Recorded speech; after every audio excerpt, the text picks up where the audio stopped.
Dezembro, Natal, Ano Novo, é vida nova começando, gente. E para terminar o ano e iniciar o ano novo, eu tinha que chamar uma pessoa muito especial aqui no nosso programa. Para mim é Marquinho, para todo mundo aqui de Ribeirão é Marcos Papa. Mas o porquê Marquinho e o porquê dele aqui no meu programa? Marquinho, né? Eu não consigo te chamar de Marcos, nem de Papa.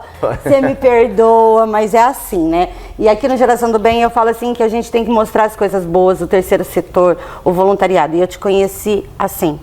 Eu te conheci naquela época que você estudou no colegial com meu marido, né? Isso. E numa época que eu estava começando o trabalho voluntário.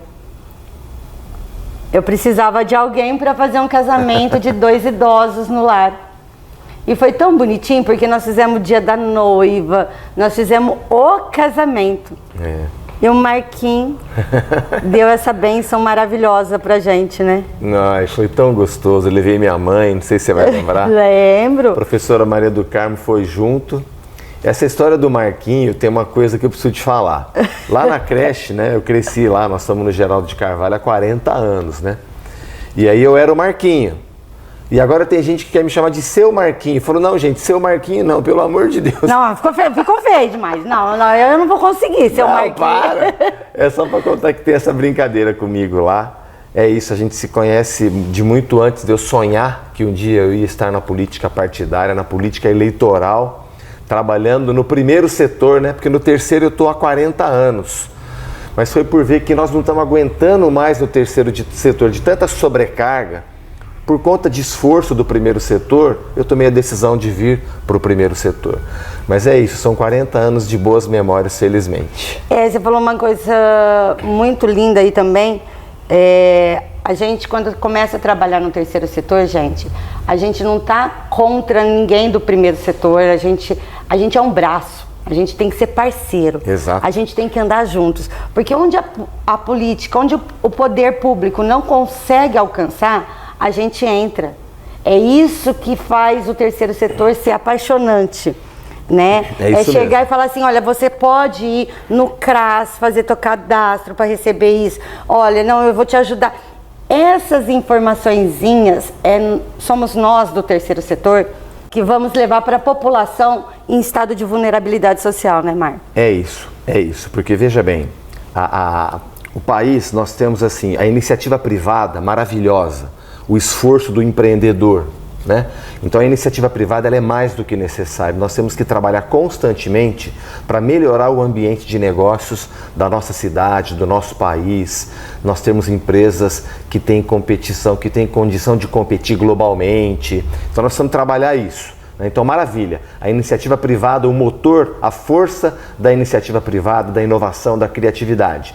Depois você tem o terceiro setor, porque nem todos temos a mesma oportunidade. Então você tem a iniciativa privada, você tem o Estado regulando e fiscalizando, porque tem que haver isso, né? Não nesse excesso de burocracia que tem o Brasil, nessa carga tributária tão elevada, aliás uma carga tributária muito elevada e um emaranhado de leis, né? Você sabe que o empresário brasileiro ele é o que mais gasta horas no mundo para prestar contas ao fisco. Em média, um empresário brasileiro gasta 1.570 horas por ano para prestar contas ao fisco. Um empresário americano, 300. Um chileno, americano 200, 300, chileno, comunidade europeia 500 e nós 1.570, quase 1.600. Então, nós precisamos melhorar e a reforma tributária que está em votação no Congresso, ela vai simplificar esse sistema. Muito bem, nós temos que melhorar o ambiente de negócios. Você tem o Estado regulando e fiscalizando. Só que muita gente não teve as mesmas oportunidades que a gente teve de ter uma boa escola e fica à margem disso. Aí o terceiro setor vai lá e socorre. Nós temos que fazer isso, né? Vale aquele ditado que é melhor ensinar a pescar do que dar o peixe. Só que para muita gente, se você não der o peixe, ele morre de fome, você não consegue ensinar a pescar. Não, e aí eu vou só te cortando e mostrando para as pessoas. Porque é o seguinte, as ONGs, as OSCs, gente, é um assistencialismo, tá? Então a gente sabe disso. Só que o assistencialismo tem que ser provisório, não é definitivo. É essa a minha briga, porque eu não tenho que ficar só entregando a marmita e deixando eles lá na rua. Eu tenho que mostrar para eles a importância de sair da rua. Porque, eu prefiro usar o termo assistência, porque o assistencialismo ele denota quando você quer que ele vira cliente. Você está falando o contrário. É assistência. Você vai assistir para ele ganhar um fôlego e criar autonomia, né? Então esse trabalho do terceiro setor ele é fundamental. Porque a iniciativa privada está trabalhando, o Estado está fiscalizando, mas muita gente não teve as mesmas oportunidades. A gente vai, socorre, essa pessoa ganha um fôlego e vai. É o que a gente chama de terceiro setor, de assistência social de quarta geração, né? No período de pandemia, nós acabamos aumentando muito a quantidade de famílias que precisavam da cesta. Mas foi muito lindo ver assim, quando a economia voltou, que o risco de contaminação e morte foi passando por conta da vacinação, foi muito gostoso perceber algumas famílias que estavam cadastradas para receber a cesta dizendo não, seu Marquinho, eu não preciso mais, eu já estou trabalhando. Aquilo foi de uma emoção, eu já voltei para o meu trabalho, sabe? Quer dizer, é de uma dignidade, exemplar. A pessoa que estava ontem no estado de vulnerabilidade, ela falou assim, olha, para mim não precisa porque eu já estou trabalhando. Para outra família, leva para outra família. Precisa. Ó, eu chorei, sinceramente, quando eu lembro disso, eu juro, eu falo assim, vou parar de reclamar da vida, né? Que a gente fala que vai parar, mas ali na esquina a gente reclama de novo, né? E esses fatos que a gente tem que lembrar para falar assim, graças a Deus eu tenho o que eu tenho, tive as oportunidades que eu tive, tenho autonomia, estou trabalhando, enfrento o problema como qualquer filho de Deus, mas esse tipo de exemplo é muito inspirador para a nossa coragem. É, por isso que a gente está tocando nesse assunto, gente, porque eu volto a afirmar, nem toda plaquinha estou com fome é verdadeira, tá? Então não doe dinheiro, doe amor. Então as pessoas que queiram doar, entrem em contato com alguma OSC, com alguma ONG ou no fundo social, porque todo dia, de manhã, à tarde e à noite, tem marmita para essas pessoas, tá? Em todos os pontos de Ribeirão Preto. Nós temos uma divisão muito bonita, entendeu? Então, cada grupo é um dia, um horário. Então, eles têm café da manhã, almoço e jantar. Então, eles não estão com fome. Oferece um trabalho para essa pessoa. Eu acho que é muito mais gratificante, porque eu fico muito, às vezes, com muito mais dó daquele trabalhador que está ali no ponto de ônibus, que trabalhou o dia inteiro, que ainda tem que pagar um aluguel, que às vezes trabalha para pagar um aluguel e não tem o que comer em casa. Sem dúvida. Você entendeu?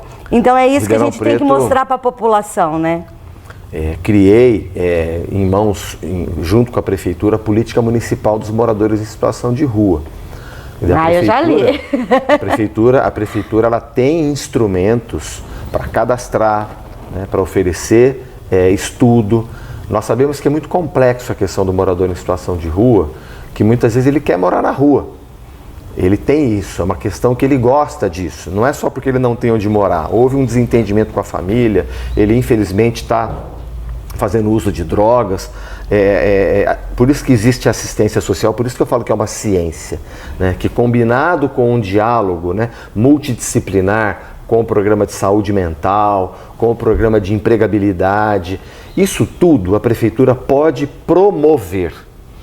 Porque depois, se a prefeitura trabalhar proativamente nisso, sem escolha de religião, viu? Sem escolha de igreja, de credo, isso é uma ciência. O Estado brasileiro é laico, tem que atender a população como um todo. Se a prefeitura for proativa nisso, Alessandro, eu te garanto, é uma minoria que ainda vai estar numa situação, sabe, de desequilíbrio, de persistir em não querer tomar um banho, em não querer cortar o cabelo, em não querer aprender a escovar o dente, a conferir a carteira de vacinação, né, a saber se os filhos pelo menos estão matriculados numa escola. Eu sempre me lembro dessa questão, a cooperativa Mãos Dadas lá no Branca Salles, como eles têm uma atenção com os cooperados, com os catadores, que eu chamo de catador, que eu chamo de agente socioambiental. Sim. Por que agente socioambiental? Ao pegar o reciclável, a indústria não precisa ir no meio ambiente buscar matéria-prima, então ele está preservando o meio ambiente, ele está fazendo renda para ele, e ele está deixando o dinheiro no cofre da prefeitura para que a prefeitura estabeleça outras prioridades. Olha que lindo isso. Não, é E os perfeito. cooperados, a cooperativa vê, está vacinado, não está, os filhos estão matriculados, estão, não está aprendendo por quê? Por que Joãozinho não está aprendendo? Qual é o problema? Ele está muito no celular à noite? Como é que está a situação da família? Então, quando você tem o grupo, quando você tem a prefeitura proativamente incentivando a cooperativa de catadores, com equipe multidisciplinar nos moradores em situação de rua, né? Você disse bem, fome é difícil em Ribeirão Preto porque o Bom Prato custa R$1. Não, Né? e então, eles assim, têm também de graça, entendeu? a prefeitura deve isso, um trabalho muito mais proativo no sentido de atender quem ficou à margem. Não, e você falou assim, que eles estão na rua por N motivos. E uma coisa que a gente tem que colocar para eles sempre, e eles ainda não percebem a dimensão disso, às vezes eles saem da casa por não aceitarem regras. Só que a regra da rua é bem pior. A regra do uso de droga é muito pior.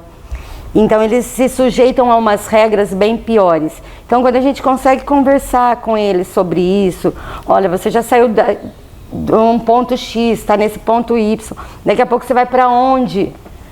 Porque aqui também tem regras, então aceite as regras, vamos cuidar, mostrar para a pessoa que ela é capaz. E eu falo que quando a gente tira um da rua, a gente já ganhou o céu. É que nós somos leigos, né? Mas percebe, não é um problema não é um problema de ciência que não se descobriu o caminho. Descobriu-se o caminho. Nós não estamos falando da cura do câncer, da AIDS. Nós estamos falando de uma ciência tratando o morador em situação de rua.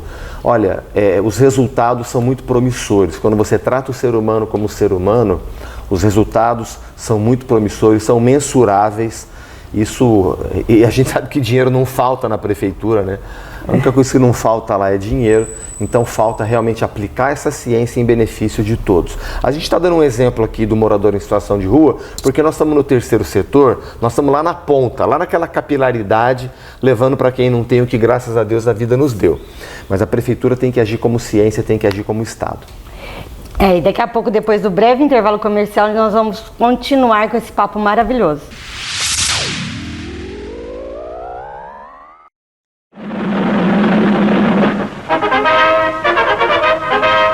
Brasil, 1968. Ou o Brasil acaba com a saúva, ou a saúva acaba com o Brasil. A formiga cortadeira trabalhava bem contente, eis porém que de repente certa coisa apareceu. Era muito atraente, ela então não vacilou, e para o formigueiro logo transportou. Era a isca da Dinagro que de cara foi matando. Com a isca da Dinagro nessa briga com a formiga você sempre sai ganhando. Reviver a história da Dinagro é contar parte da história da agricultura brasileira. É uma honra comemorar tradição, experiência e pioneirismo junto de quem sempre esteve ao nosso lado, o produtor brasileiro, espalhado por todos os cantos do nosso país. Dinagro.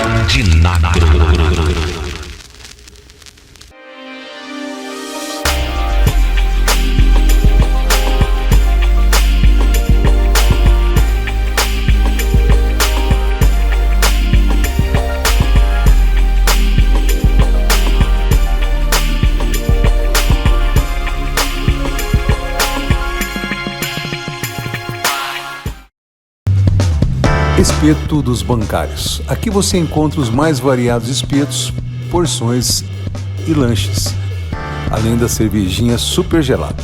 Você vai desfrutar de um ambiente familiar e aconchegante.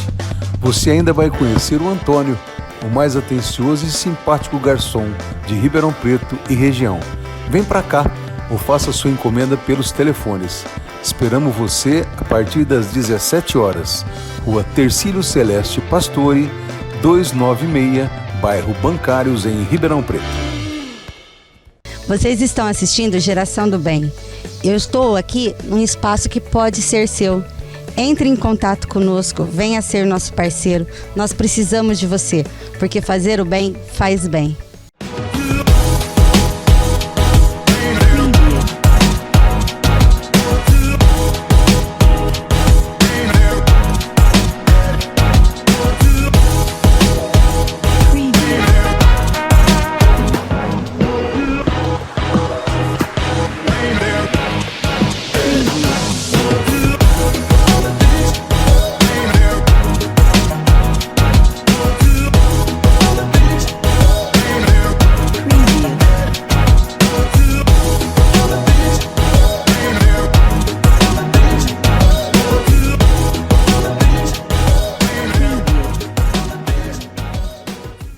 dê vida aos seus impressos. A Riber Gráfica tem a solução sob medida para cada tipo de trabalho, porque cada trabalho é uma história. Sonhe à vontade. A gente entende. A gente imprime. Riber Gráfica. Por trás de 25 anos de mercado, existe total compromisso com a qualidade. O break foi rápido, né? Marquinho, tem muita coisa vindo por aí. Tem o ginásio, creche. E eu acho que a população tem que saber um pouquinho mais sobre isso, né? Ai, Fala pra gente. É isso, é um sonho nosso lá na Unificação Kardecista, reformar o ginásio Apóstolo Paulo. Ele já está sendo reformado. Um ginásio fundado na década de 50. Olha como que o seu Papa e aquele grupo de amigos foram visionários. Na década de 50 eles fundaram lá no ginásio Apóstolo Paulo a Escola de Contabilidade Dr. Camilo de Matos, que frequentava a Unificação Kardecista, era vizinho nosso. Sim. Ali, ele na Duque de Caxias, o Palacete está lá até hoje, e a gente na Mariana Junqueira. Então é uma escola que funcionou na década de 50, 60, 70, depois a diretoria envelheceu, alugaram o prédio e o aluguel mantinha a creche Vovó Meca, ajudava a manter.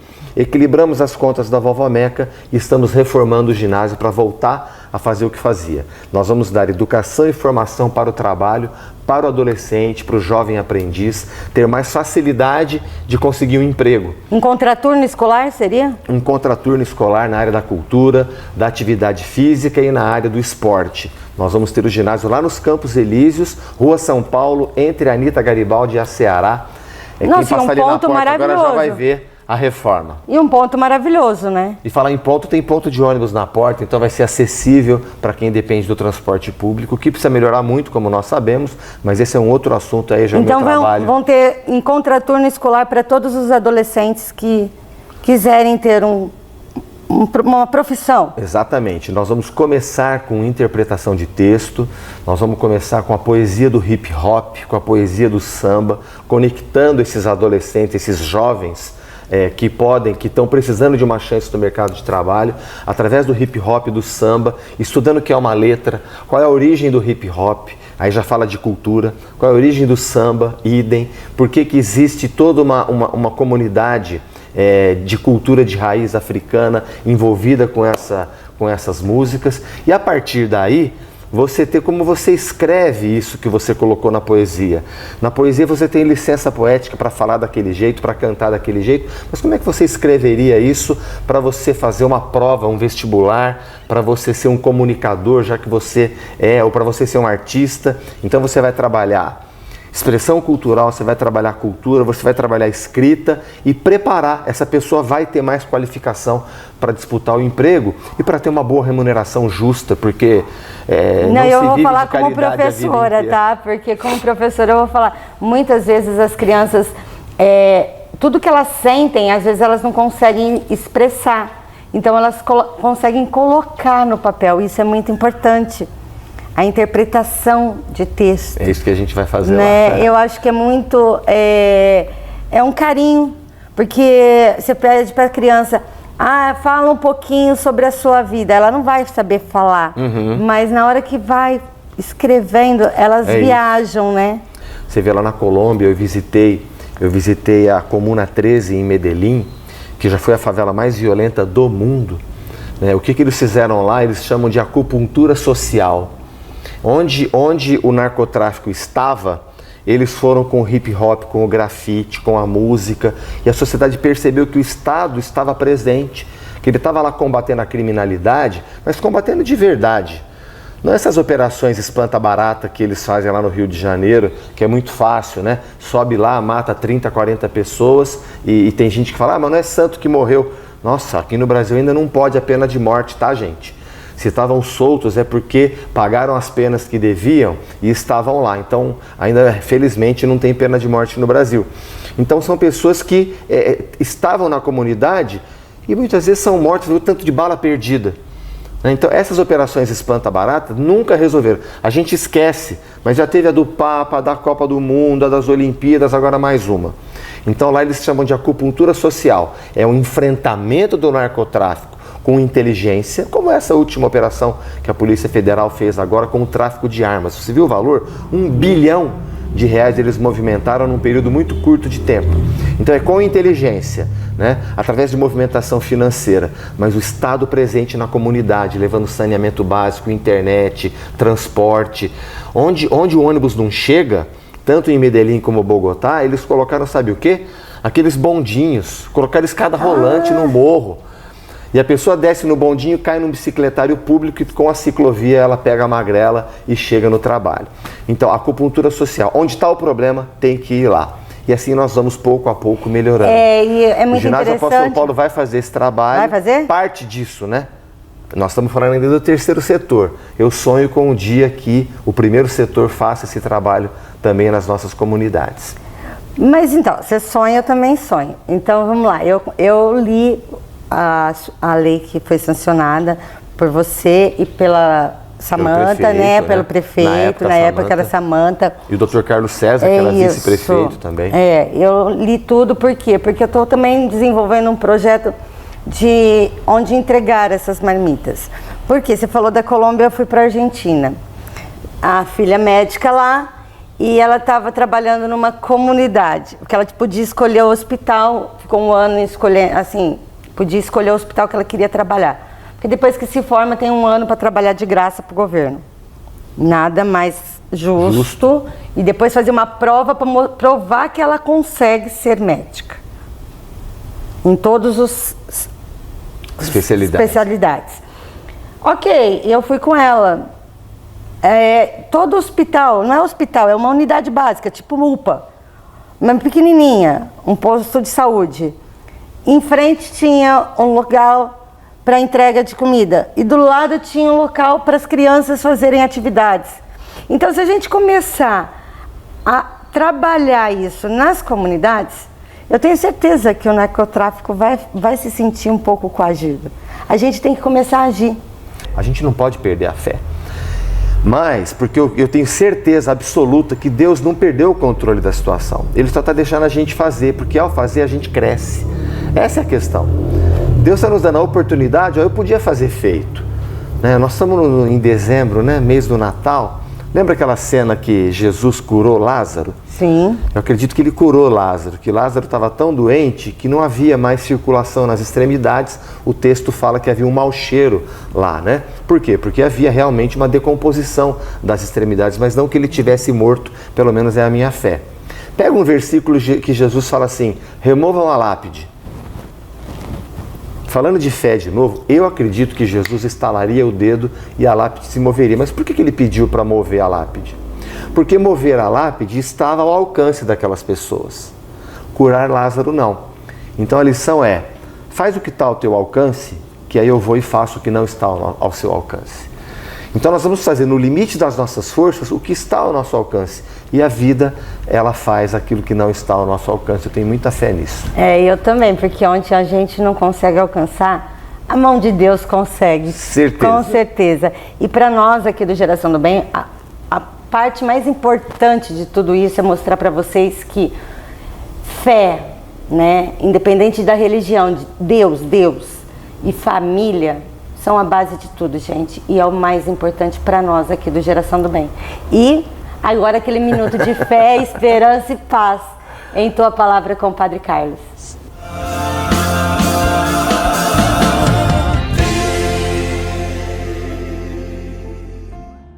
Porque sou eu que conheço os planos que tenho para vocês, diz o Senhor, planos de fazê-los prosperar e não causar danos, planos de dar a vocês esperança e futuro.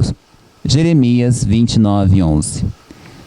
Mais uma vez, que alegria estarmos aqui com vocês e podermos partilhar da palavra de Deus.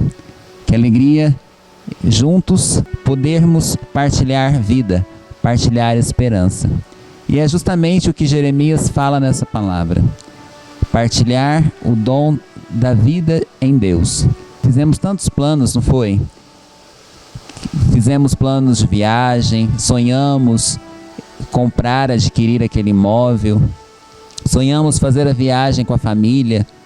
Foram tantos planos e que de repente, de uma hora para outra, nós vimos esses sonhos serem ceifados, serem tolhidos. Mas a palavra do Senhor para nós hoje vem nos trazer esperança. É preciso ter esperança. Não fiquemos presos àquilo que foi.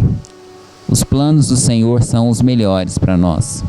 Tenhamos fé, tenhamos coragem, tenhamos esperança. O viver é hoje, o viver é agora. E façamos de cada dia o melhor de nossas vidas. Que você tenha um ano abençoado, que você tenha um ano repleto de paz, de saúde, que você tenha um ano de muitos sonhos e que esses sonhos se concretizem no tempo de Deus na sua vida. Que o seu coração possa se alegrar, mesmo em meio às dificuldades, porque a alegria que nós buscamos não é a alegria que vem do mundo, mas a alegria que vem de Deus.